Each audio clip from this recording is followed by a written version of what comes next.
علیہ السلام ہمیشہ اپنے بیماری سے شفا کے لیے یہ دعا پڑھا کرتے تھے۔ حضرت ایوب علیہ السلام کا بیماری کا قصہ۔ حضرت ایوب علیہ السلام بھی اللہ کے نبیوں میں سے ایک نبی تھے۔ حضرت ایوب علیہ السلام پیغمبر حضرت ابراہیم علیہ السلام کے ونش سے تھے۔ حضرت ایوب علیہ السلام حضرت اسحاق علیہ السلام کے بیٹوں میں سے ایک بیٹے تھے۔ اللہ نے آپ کو مال دولت اور اولادوں سے نوازا تھا۔ حدیثوں کے مطابق آپ کے 7 بیٹے اور 7 بیٹیاں ہوا کرتی تھی۔ حضرت ایوب علیہ السلام اس وقت اپنے قبیلے کے بہت مالدار سردار تھے اور بہت خوبصورت بھی تھے۔ حضرت ایوب علیہ السلام بہت بڑے عبادت گزار بھی تھے۔ وہ اپنا زیادہ تر وقت اللہ کی عبادت میں گزارتے تھے۔ آپ اپنے قبیلے میں اس وقت اس طرح مشہور تھے کہ جب آپ گھر سے کسی کام کے لیے نکلتے تب لوگ آپ کے استقبال کے لیے کھڑے ہو جاتے تھے۔ لوگ آپ کی بڑی عزت کرتے تھے۔ لیکن کہتے ہیں نا جب کوئی اللہ کو بڑا عزیز ہوتا ہے تب اللہ بھی ایسے شخص کو امتحان ضرور لیتا ہے۔ ایسا ہی کچھ حضرت ایوب علیہ السلام کے ساتھ بھی ہوا۔ حضرت ایوب علیہ السلام کے بیمار ہونے کے بعد کیا ہوا؟ لہٰذا ہوا کچھ ایسا کہ اچانک حضرت ایوب علیہ السلام کا اچانک سے سب کچھ برباد ہو گیا۔ ان کا گھر اچانک سے گر گیا۔ اس میں دب کر ان کی ساری اولادوں کی موت ہو گئی۔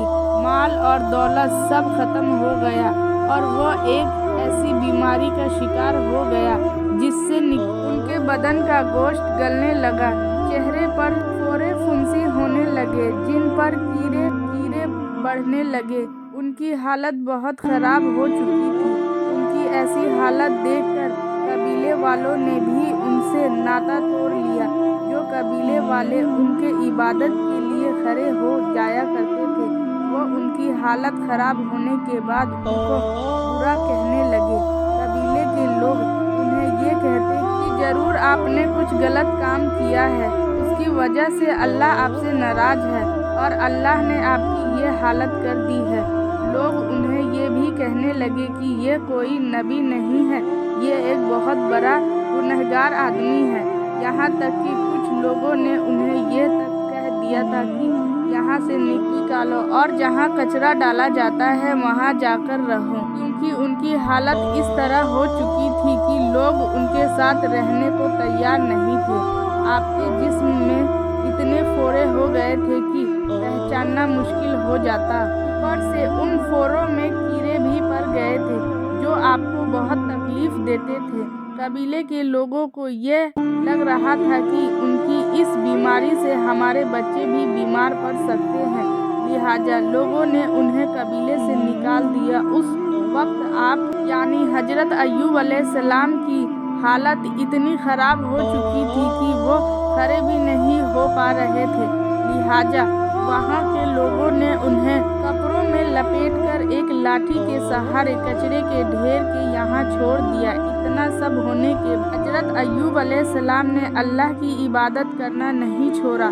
وہ اور ان کی بیوی اس جگہ پر ایسی حالت میں بھی اللہ کا شکر ادا کرتے۔ جب کھانے کی ضرورت پڑتی تب ان کی بیوی گھروں میں جا کر کام کرتی اور جو کچھ پیسہ ملتا اس سے کھانے کا انتظام کرتی اور اسی سے ان کا علاج کرواتی تھی۔ ایک وقت ایسا بھی آیا جب حضرت ایوب علیہ السلام کی حالت بہت ہی زیادہ خراب ہو گئی۔ جسم میں کیڑے اتنے پڑ چکے تھے کہ بدن سے گوشت ختم ہونے لگا تھا۔ یہ دیکھ کر ان کی بیوی نے آپ سے فرمایا کہ اللہ آپ کو بیماری سے شفا کیوں نہیں کر دے رہا؟